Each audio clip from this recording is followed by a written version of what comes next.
Today is Sunday, March 31st, 2024. And this Teisho is going to be about living and dying.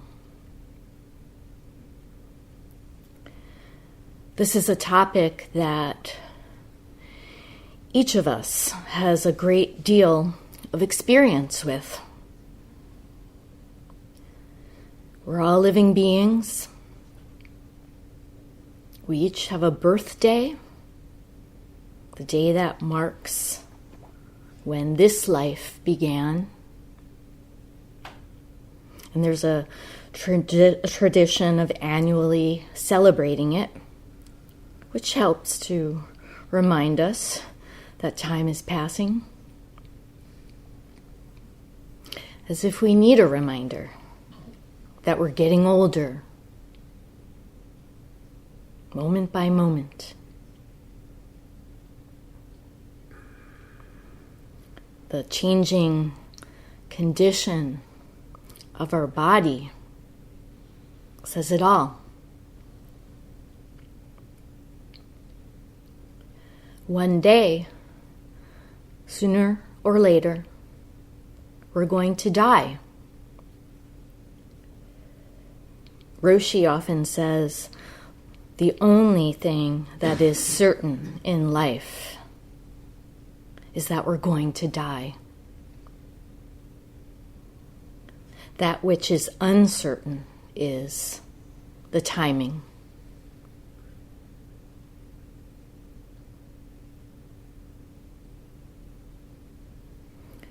Will my next breath be my last?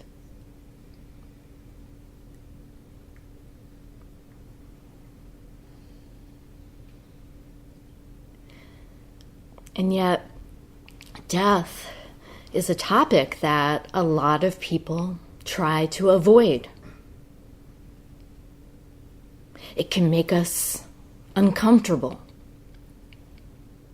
Some feel so much anxiety about it that they can't even bring themselves to consider a do not resuscitate order or to plan a living will, an advance directive that spells out the medical interventions that you would want and that which you would not want to be used in order to keep you alive,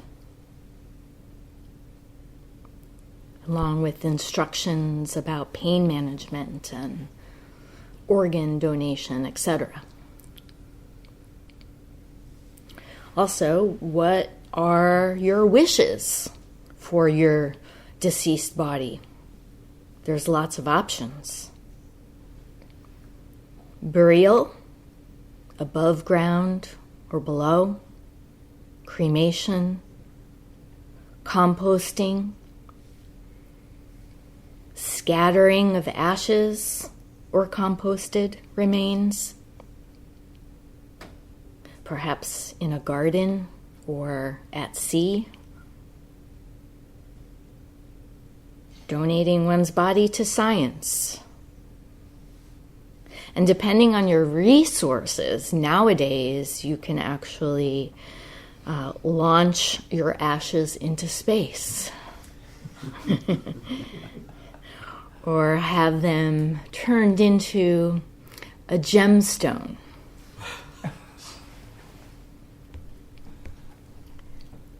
Currently, there's a task force at the center that's getting very close to finalizing the design for the memorial path at Chapin Mill, which will include a cobblestone wall that fits into the natural landscape there. There will be places for both storing and scattering human cremains and compost. So with the exception of Roshi Kapleau, who is the center's founder, who is buried in a casket on the crest of a hill at Chapin Mill, below ground, there won't be the option of a conventional burial. This memorial path, as we're calling it, is a big undertaking. There's a lot of details to work out. But we know from conducting a Sangha survey that there's a deep desire for the center to create and maintain a place to visit our ancestors, to visit those who walk the path with us. And for the sake of your loved ones, it can make a huge difference to work out ahead of time what your wishes are. So why do so many people avoid talking about and planning for the end of their life? For one, we might think it's not relevant. I'm too young. Well, it's true. Statistically, you're less likely to die perhaps at a younger age. It's certainly not a given. The timing is uncertain. And in putting it off, you might also say to yourself, well, I trust my family to make the right decisions if I'm unable to. And that only puts the burden on somebody else to decide. And it could get quite complicated. For example, what if your family members disagree on whether or not you'd want life support in the form of a ventilator or a feeding tube, let's say? Whatever the reasons we might have for avoiding the subject, it still doesn't change the fact that we're going to die.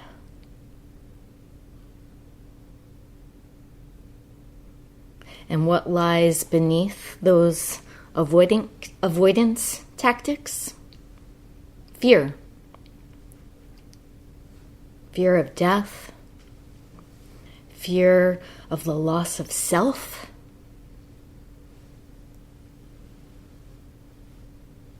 Fear of the unknown.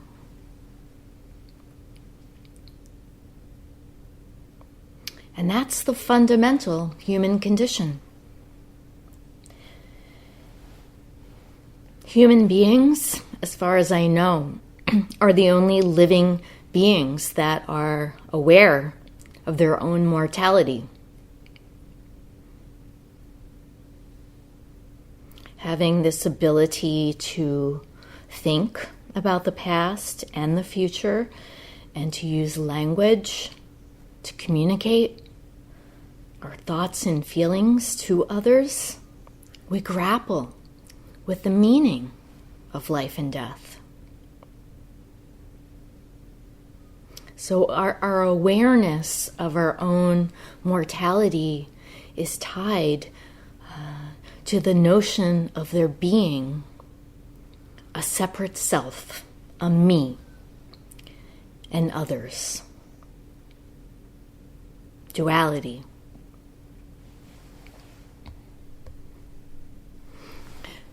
But when it comes to communication about death, how we talk about it, the public discourse that's circulating, it actually varies from culture to culture. For example, the Day of the Dead, Dia de los Muertos, is an annual tradition that dates back thousands of years. It takes place on November 1st and 2nd, All Saints and All Souls Day, respectively. And it's believed that the deceased return to visit the living. And there are all these rituals that are meant to guide the deceased back to the homes of the living, back to their loved ones who are still alive, and to help the deceased people to experience that which they had when they were alive. It's widely celebrated in Mexico, and there are these elaborate altars that are created that evoke all of the senses.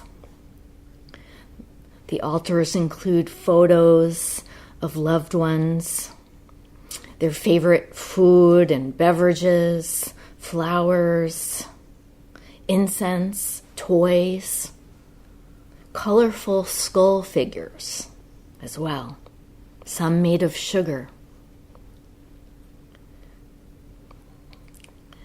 I'm reminded that when my husband Tom and I got married, we had Mexican skull figurines, Day of the Dead figurines, on our wedding cake. It was a bride and a groom, and they were very kind of playful looking. And we thought it was wonderful. We found it very meaningful for our Buddhist wedding.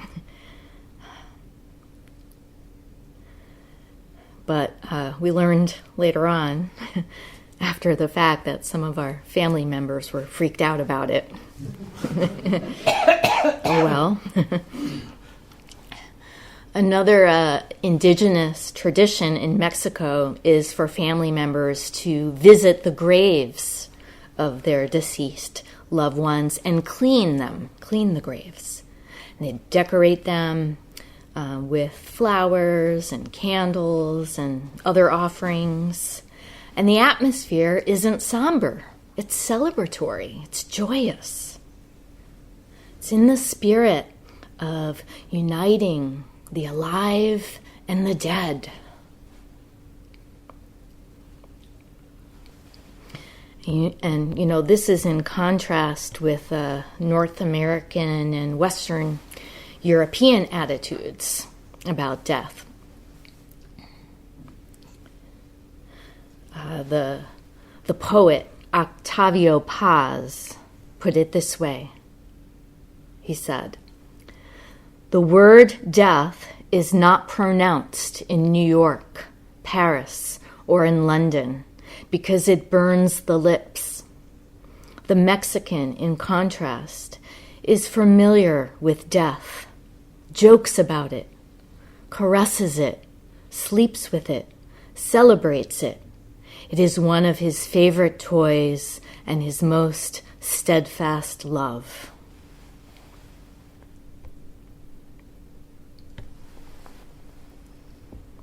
And that's very telling to look at other cultures, because we can see then that to some extent our anxieties and fears of death, to some degree, are a product of social and cultural conditioning. We're taught that life is good, death is bad. There's even a clothing company that sells graphic shirts and hats and other accessories that has the slogan, "Life is good." And it's trademarked, and there's a little stick figurine with a big smile on its face. Life is good. And we can actually see that as a form of toxic positivity, as it's called by psychologists. Toxic positivity is this social phenomenon where people are made to feel pressured to stay upbeat, think positive, no matter how difficult one's circumstances are.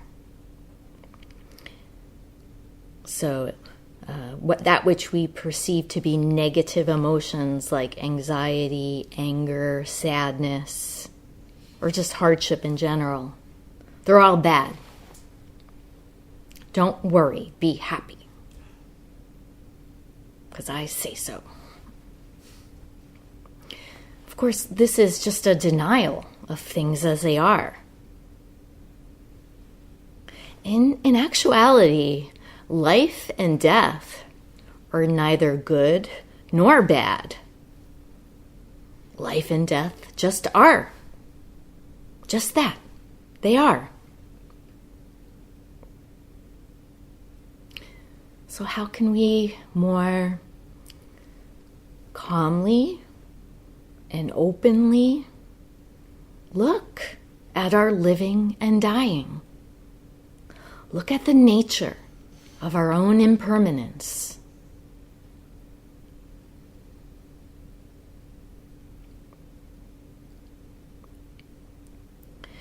To get into this topic further, I'm going to turn to Roshi Kaplow's book, The Zen of Living and Dying, a practical and spiritual guide. The earlier edition, which was called The Wheel of Life and Death. And by the way, the newer title, The Zen of Living and Dying, is also the name of one of our most popular and longest running Sangha programs at the center. It was started by Wayman Kubika, who's a resident priest at Chapin Mill. I think he started it something like 10 to 15 years ago. And recently, this past week, we got news that Wayman was diagnosed with a life-threatening condition.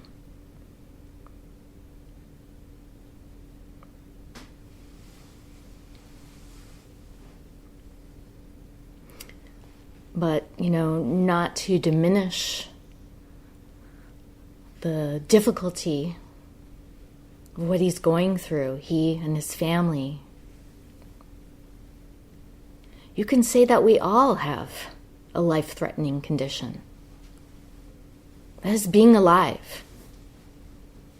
To be a living being is to have a life-threatening condition. Again, we just don't know the timing of our death.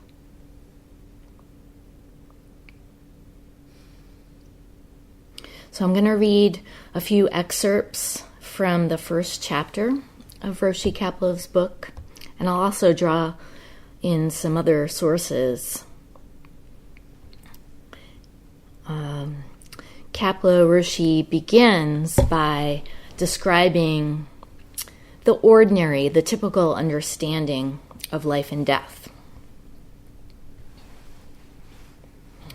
He says,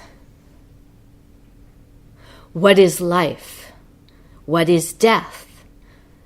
To the casual observer, the answers may seem obvious. When the heart beats, the blood circulates, the lungs breathe, the brain perceives. That is life. When one eats and sleeps, works, makes love, feels pain and joy, one is alive. Death, of course, is that condition in which there is a permanent cessation of all the vital functions. Respiration ceases, the heart stops beating, the brain no longer reacts to stimuli, and the vital tissues have degenerated beyond any function. In short, one can no longer experience, think, or feel. With death, one becomes immobile, a corpse. If buried, fit only for worms to feed on. If cremated, a puff of smoke, then ashes.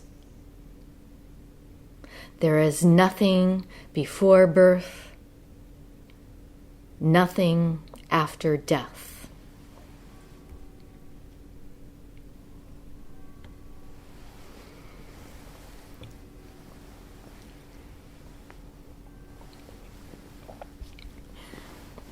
We're so conditioned to believe that birth is a beginning and death is an end.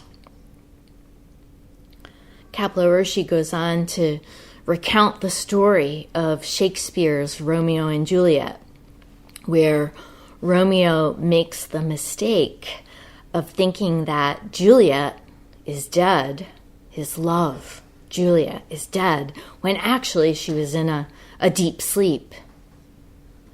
And so he kills himself because he can't live without her. But then Juliet wakes up only to find Romeo dead. And then she kills herself. And Kapleau-Roshi refers to this as the Romeo error, a confusion about the nature of life and death. Again, it's a distinctly human predicament. Other animals don't have mental constructs of death, although some do show signs of grief and loss when a member of the pack or a member of the pod has died. And we see that in the case of elephants and whales that tend to the deceased body. They stay with it.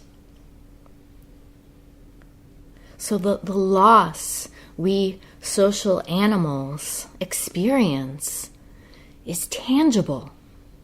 It's real. It hurts.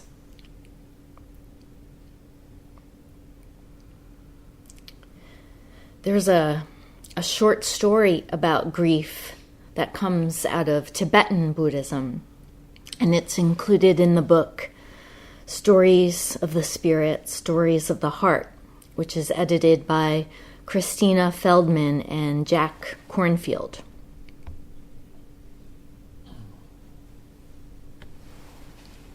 And this is the story.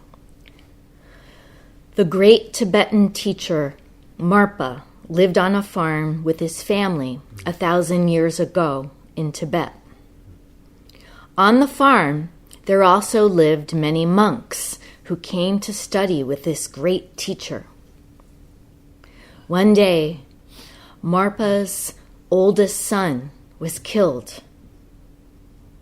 Marpa was grieving deeply when one of the monks came to him and said, "I don't understand. You teach us that all is an illusion, yet you are crying. If all is an illusion, then why do you grieve so deeply?" The master, Marpa, replied, "Indeed, everything is an illusion, and the death of a child is the greatest of these illusions."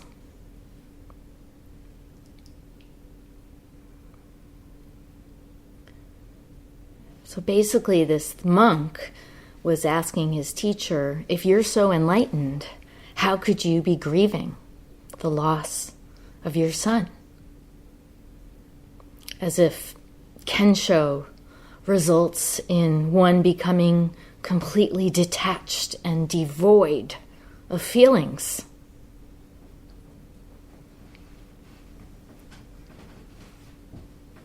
What this monk didn't understand is that the absolute and relative are not two,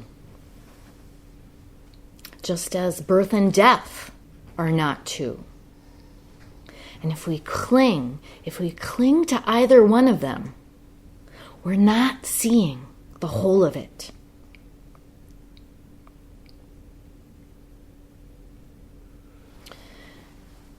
And then back to Roshi Kapleau's book, skipping ahead, he says, "The evidence of biology, psychology, and anthropology points toward the conclusion that life and death exist alongside each other in a constantly changing dynamic relationship.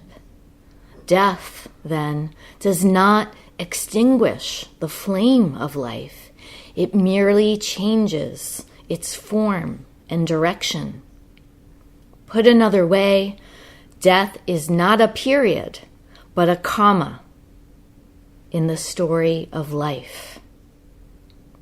Not a period, but a comma. An and or a but.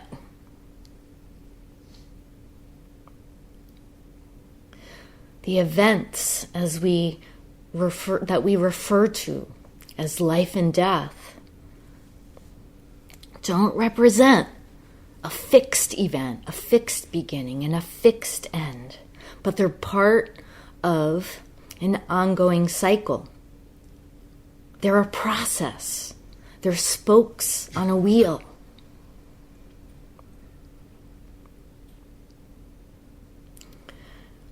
You can see it as like waves in the ocean.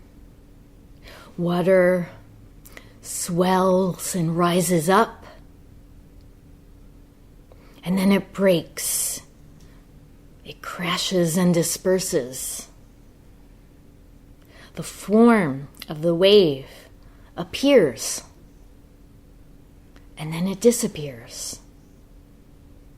But it's all water. It's all the same water, and it's continuous. The cycle repeats.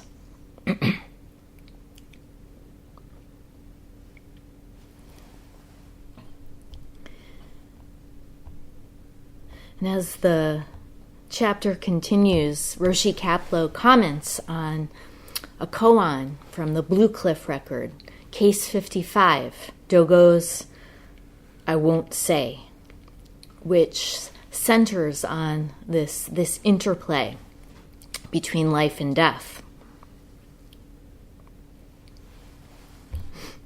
One day, Zen Master Dogo, accompanied by his disciple Zengen, went to offer his condolences to a bereaved family in the neighborhood of his temple. Tapping the coffin, the disciple Zengen said to his teacher, "Alive or dead?" Dogo said, "I won't say alive. I won't say dead." Then Zengen asked, "Why won't you say?" "I won't say. I won't say." And then on the way back to the temple, another exchange took place. Zengen said to Dogo, "Teacher, if you don't tell me, I'll hit you." And Dogo replied, "Strike me if you wish, but I won't say." And then Zengen struck his teacher. Can only imagine the state of desperation he was in, the deep questioning in that moment to go as far as to hit his teacher.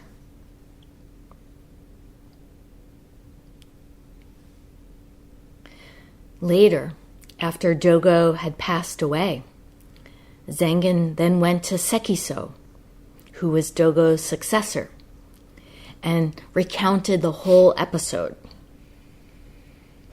And Sekiso said, "I won't say alive, and I won't say dead." And it was upon those words that Zengen had a deep realization. In his commentary on this koan, this is what Roshi Kapleau says.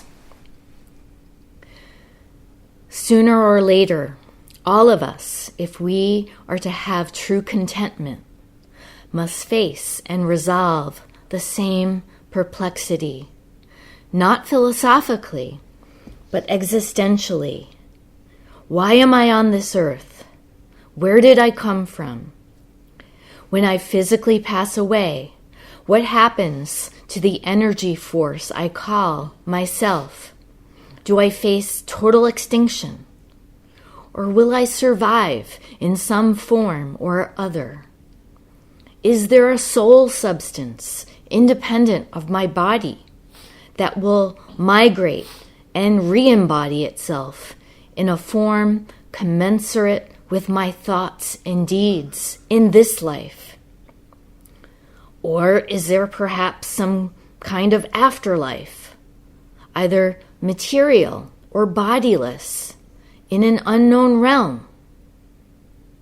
In short, do I go into non-being or a new being?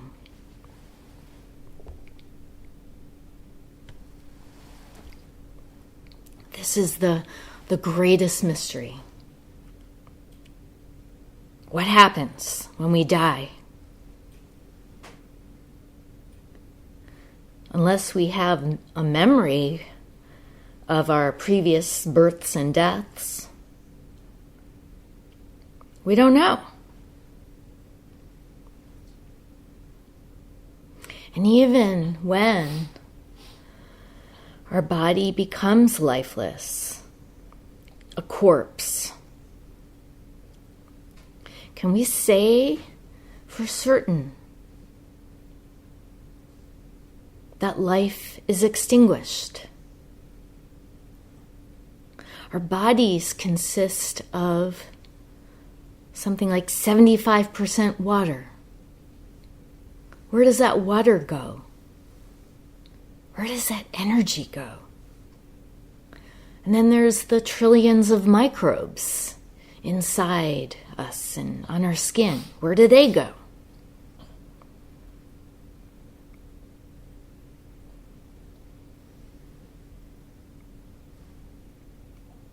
And there's more to this mystery than the question of what happens when we die. Roshi Kapleau says, we can speak of two kinds of birth and death, momentary and regular.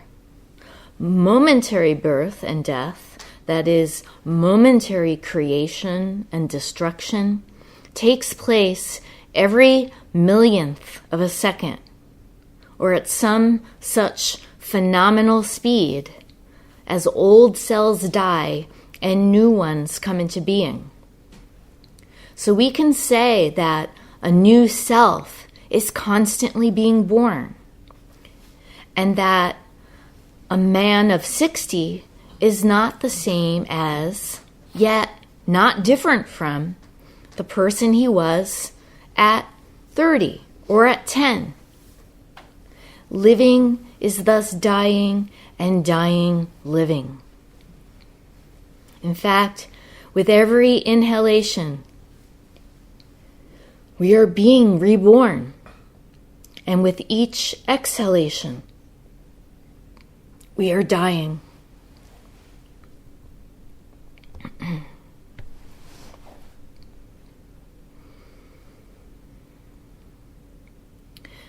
Another way to put it is that each inhalation is its own lifetime, and the same with each exhalation. A lifetime in itself.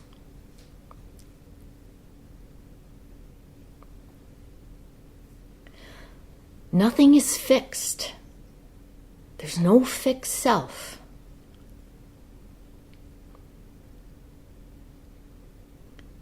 The Dara that is sitting here and talking right now is not the one from a moment ago.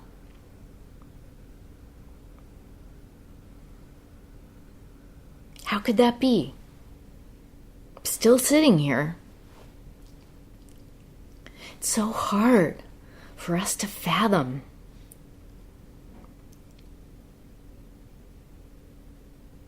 We're so conditioned to want to put everything in a neat box, to employ our rational thinking mind. There's me over here, you over there. There's this and that. There's a beginning and an end.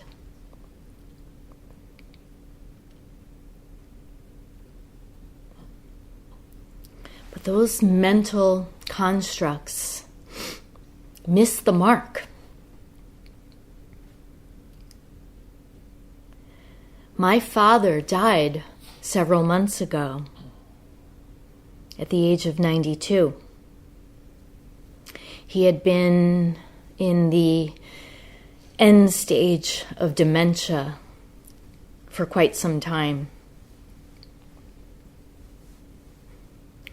So it was clear that the father that had died that morning in November was not the same father that I knew when I was a child, nor as an adult. That father left a long time ago. It left before his physical body had died. In his final months, final year maybe, I couldn't have an ordinary conversation with him. He would have hallucinations, and he didn't recognize me. Occasionally he would, but for the most part, he didn't recognize me as his daughter. So by the time that his physical death had come, there was already a great deal of mourning that happened.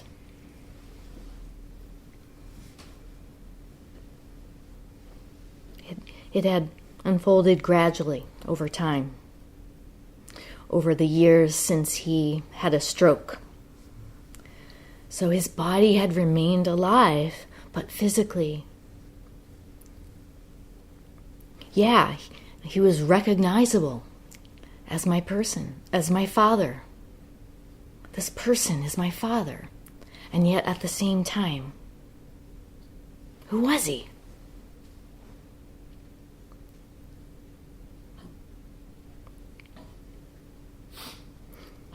Our tendency is to view life and death as these discrete events, again, putting them in a neat box.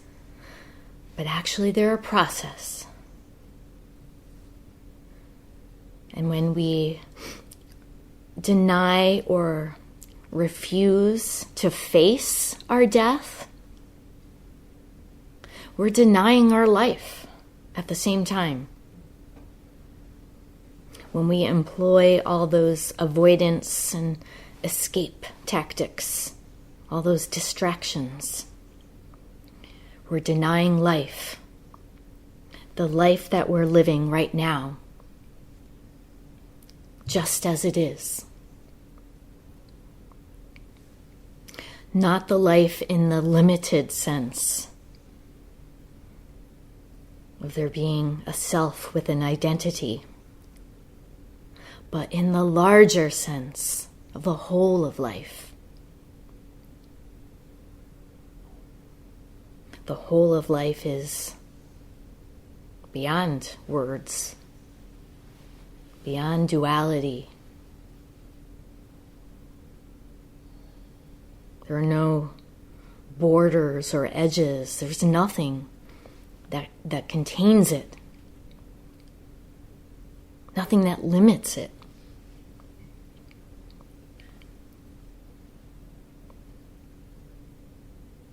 And this gets to the heart of why we practice Zazen.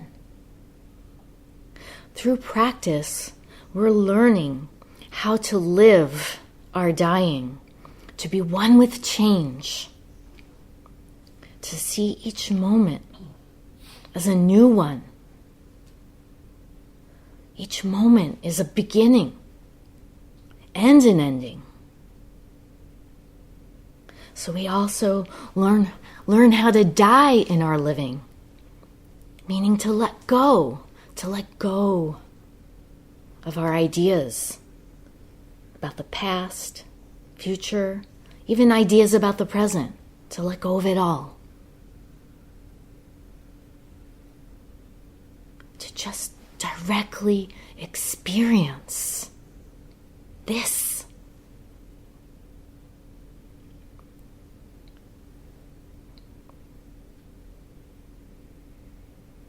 To live fully each in-breath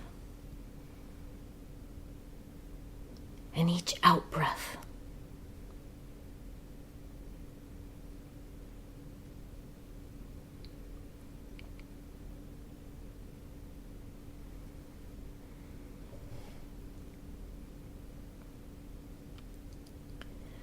I'm going to close with reading a poem from the book titled Japanese Death Poems.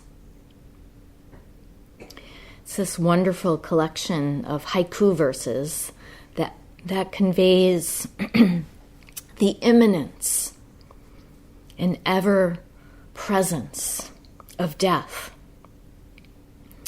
And this particular haiku is from Kozan Ichikyo. For some context, Kozan died in the year 1360 at the age of 77. It's said that a few days before his death, he called his pupils together and ordered them to bury him without a ceremony. He also forbade them to hold any memorial services. He reportedly wrote this poem on the morning of his death. And this is what he wrote before laying down his brush and dying, sitting upright.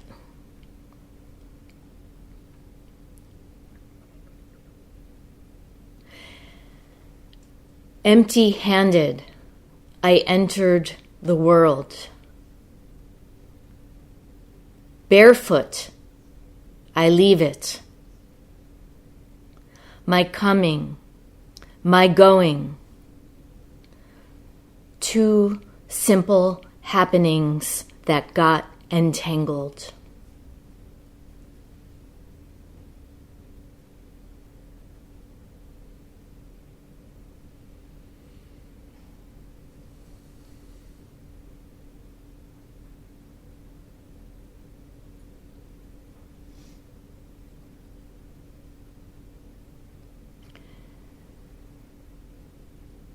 We'll stop here and recite the 4 vows.